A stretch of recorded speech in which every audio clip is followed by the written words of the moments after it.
Šiandien išlipome dar vienoj Yamanote Laino stoty į rajoną, kuris vadinasi Ikebukuro. Šitas rajonas dalinasi į dvi pusės – vakarinę ir rytinę. Vakariniai pusėje yra didelis Chinatownas, bet jeigu jum nesinori, pavyzdžiui, valgyti šiandien kiniečių maisto, tai siūlau apsilankyti rytinėje pusėje. Kuo ypatinga rytinė pusė? Dėl 3 dalykų. Čia yra daug gerų rameninių, instagraminių, ten su Michelin starais ir panašiai. Antras dalykas, čia yra didžiausias, man atrodo, Tokijoje Pokemonų centras. Tai vat, visi Pokemonų mėgėjai, kolekcionieriai varo čionai. Ir trečias dalykas yra tas, kad čionai yra merginų anime fanių susitelkimo vieta, savaitgalis dažniausiai būna.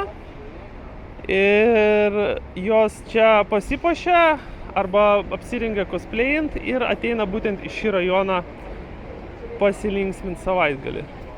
Tai va, apvaikščiosim truputėlį šitą rajoną, pasižiūrėsim, kas čia yra ir žiūrėsim, kaip toliau bus. Gal ką nors iš tikrųjų įdomaus rasim. Šiaip, man atrodo, Ikebukuro stotis antra pagal dydį didžiausia Tokijoje, po Shinjuku stoties. Tai čia irgi pasiklysti, jeigu išlipi su traukiniu, su metro, yra pakankamai lengva. Tai vertėtų irgi pasisaugot, rasti išėjimą. Ir vat, dažniausiai būna, kad nori į tą labiau popkultūrinę pusę rytinę nukeliaut ir matai, kad kažkaip nerandi tų vartų ir išlipi tam Chinatowno įėjime. Nu, bet vis tiek po to randi būdą kažkokį tais nukeliauti kitą stoties pusę. Nu ir va, matosi, čia jau yra ta rytinė pusė. Ką vertėtų paminėti, kad anime Durarara veiksmas vyko šitam rajone, o taipogi anime My Dress Up Darling cosplayaus epizodai irgi vyko Ikebukuro rajone.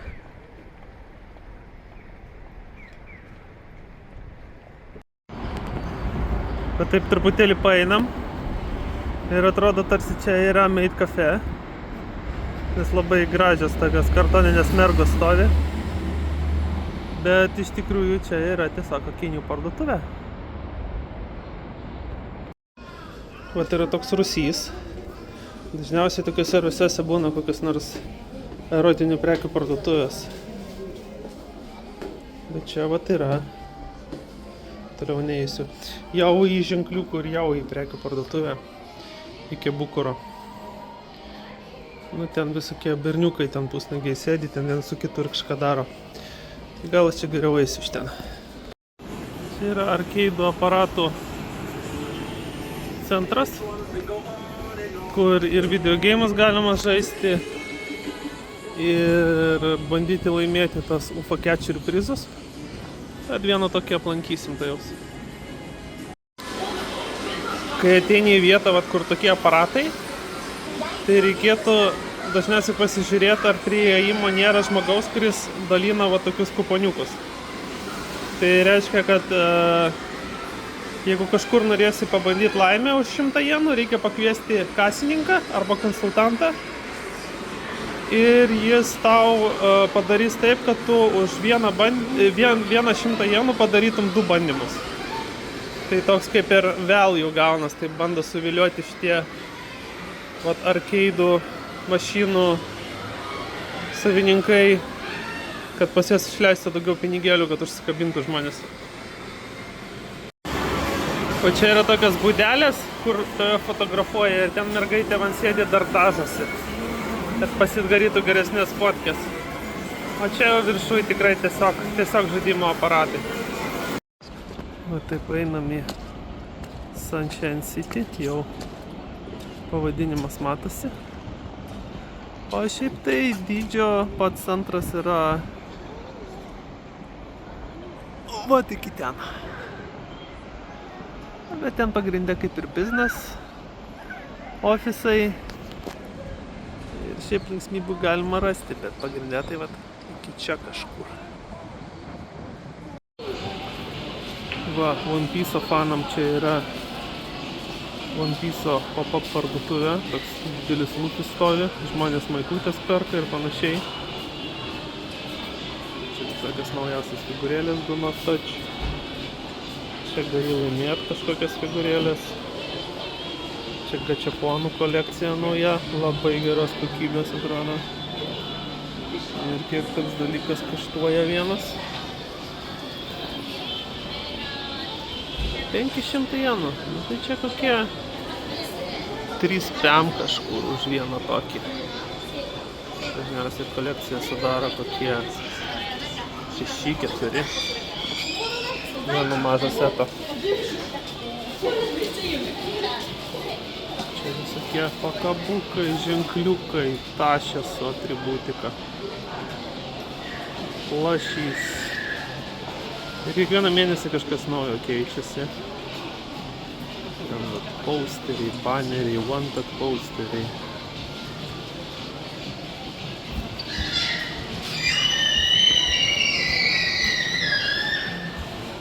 Kočet Pikachu Sweets Cafe, kur visokių Pikachu formos skanumynų galima nusipirkti. Pagrindė tai, kiek aš suprantu, vafliai, sausainiai, ten kažkokios arbatas, kiek suprantu, galima užsisakyti. Na, aišku, ir dar plašis Pikachu su tokio vyrėjo kulinaro drabužiais. Ir irgi eilė stovi, smaginasi žmonės, leidžia pinigus. A čia tai geriau parodysiu, kaip atrodo ten.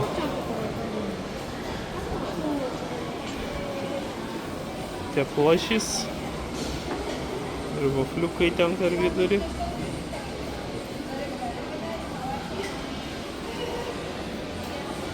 Amazing. Pats didžiausias Tokijo Pokemonų centras, Ikebukuro Sunshine City. Va toks įėjimas. Naujausio geimo vienas pagrindinių Pokemonų. Ir ten visą laiką būna milijonas žmonių.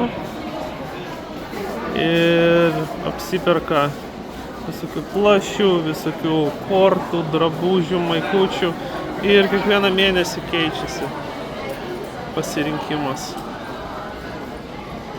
Aišku, čia dar atėjau darbo dienos vidury, tai eilių nėra, bet savaitgalį, tai čia ne visus žmonės praleidžia, tenka eiliai laukti, kol tave praleis, kad galėtum apsipirkti. Va, išeinant iš Pokemonų centro yra tokios mašinos, naujas stafas, kur tu gali nusipirkti tokias plastikinės korteles, čia jas sustatyti. Ten vaikas turi visą kolekciją, deda, mama prižiūri. Ir čia galima betlėm su tom plastikiniam naujom kortelėm. Kur tu actually turi fizinį dalyką, kuris tau kaip leidžia naudoti šito žaidimo aparatą. Ir kiek aš suprantu, ten dar ir laimėt gali kažkokias retesnės tas plastikinės korteles. Va, ten Pokemonų centras toj pusėj. O čia biškį pasisukam, matom kaip smirglas kažką dažo. Ir o čia yra siena su krūva Pikačiukų, kur gali netgi pasimatuoti savo ūgį. Amazing.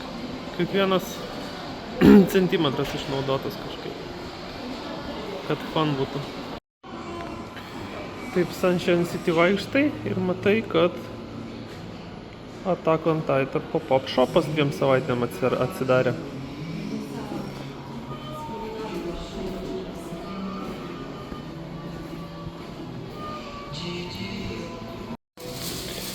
Dabar pasižiūrėkim, kaip visą tai veikia. Tai veikia visą tai. Va šitie dalykai visi yra pardavimui. Jas galima normaliai nusipirkti išskyrus vėduoklę, nes vėduoklės jau visas išparduotos. Ir tuomet yra tokie limited itemai. Kaip juos gauti? Perkant šitą vaflį, kuris kainuoja 800, gauni pakelį, kuriame gali ištraukti vieną iš šitų dalykų. Perkant karamelizuotą obuolį, gali gauti pakelį, kuriame bus vienas iš šitų dalykų. 800 sienų kainuoja. Bet jo jau nebėra, taigi jo jau nebegausi.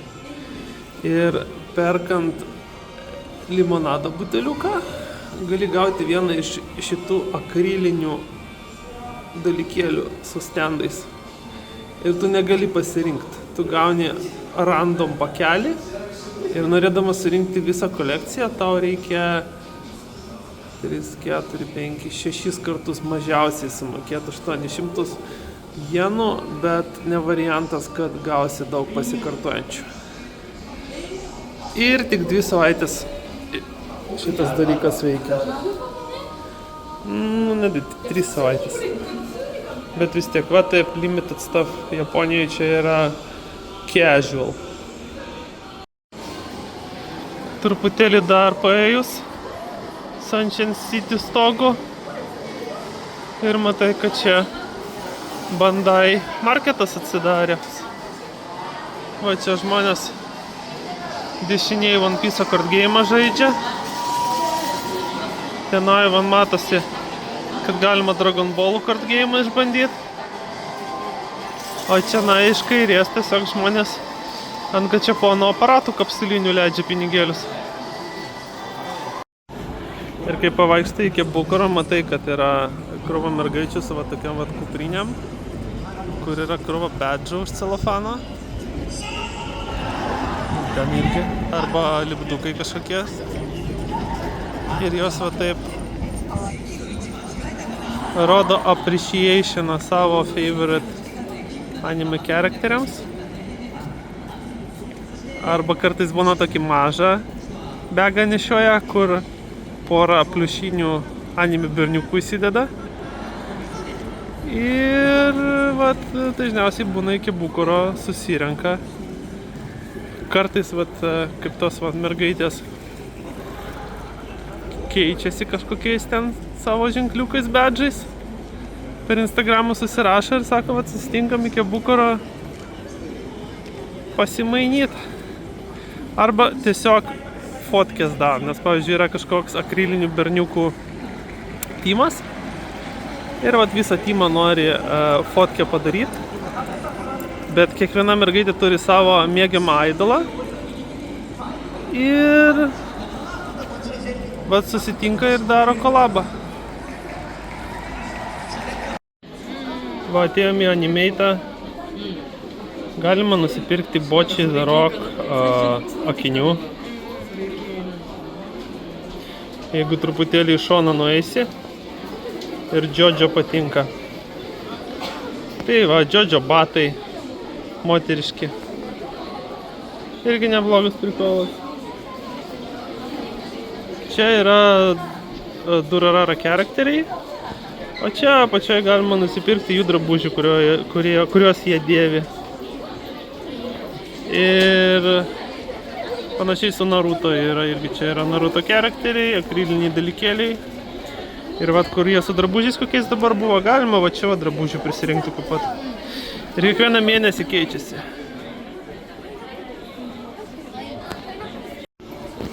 Čia yra Animeite tašės.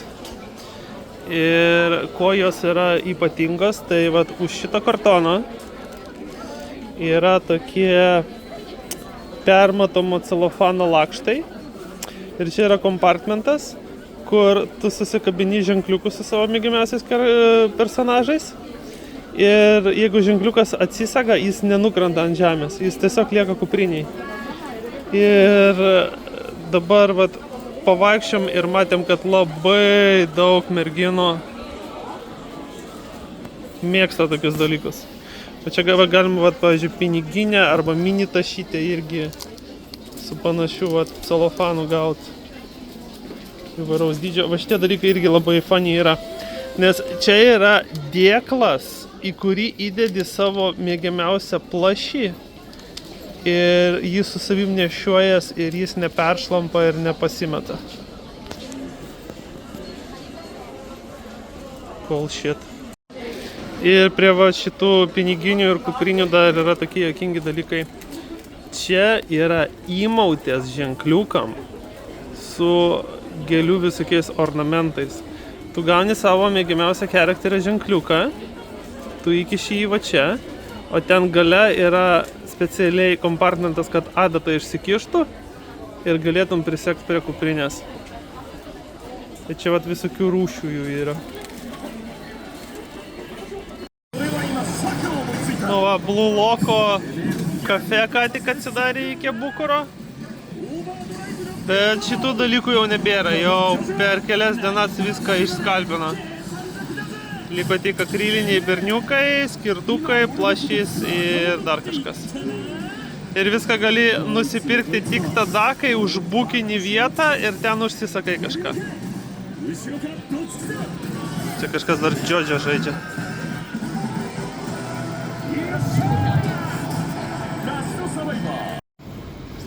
Kas čia dar iki Bukuro? Čia yra siračio aparatas, vending mašinos. Ir viršui va dar yra Capcomo pastatas ir kažkokia kavinė, kur yra anime, kur berniukų daug. Kur merginos ateina išgerti kavukės, suvalgyti desertuką ir dar kokie akrilinį berniuką gaut. Štai. Nu, atėjome tokią iki Bukuro nedidelio ramenų gatvę. Čia yra pakankamai nemažai rameninių. Ir dabar nueisim prie vienos iš mano mėgiamiausių šitam rajone. Bet iš tikrųjų yra kelios, kur man labai patinka. Bet nuvesiu į tą tokią, kur pastoviai būna eilės. Kai iš pradžių buvo pakankamai instagraminė vieta, bet dabar žmonės tiesiog suprato, kad čia kaip ir geras value yra. Ir dėl to, žinai, būna taip, va čia yra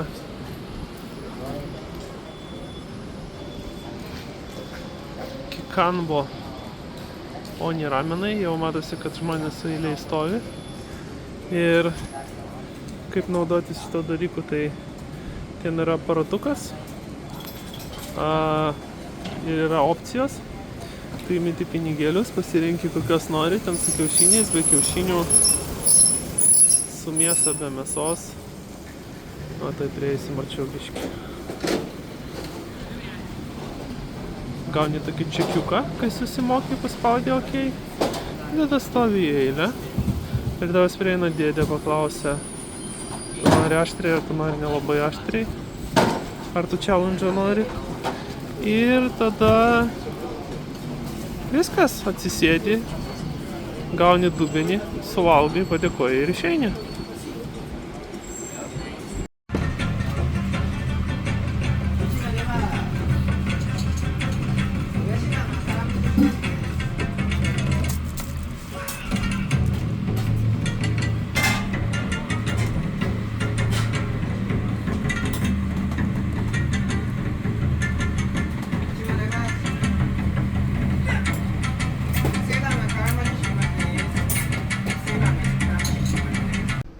Tai va, kol valgiau, jau eilė už manęs susikūrė, žmonės savo ramenukų laukia. Toks geras, man patinkantis buvo aštrus, toks japoniško aštrumo, bet geras. Tai va, jeigu būsit iki Bukuro, galit pabandyti nueiti. Mano rekomendacija būtų Kikanbo ramenai. O jeigu nevažiuosit artimiausiu metu į Japoniją, nu tai Vilniuje, Trakų gatvėje Kamikadze Wow girdėjau atsidarė. Ten draugai dirba, tai kažką panašaus turėtų išvirti. Tai kol kas tiek iš iki Bukuro. Pasubscribinkit, komentariuką parašykite apačioj. laiką uždėkit, o aš jau važiuosiu gal ir iš Tokijaus į kitus miestus ir ten video pabandysiu pafilmuoti. Tai tiek tada.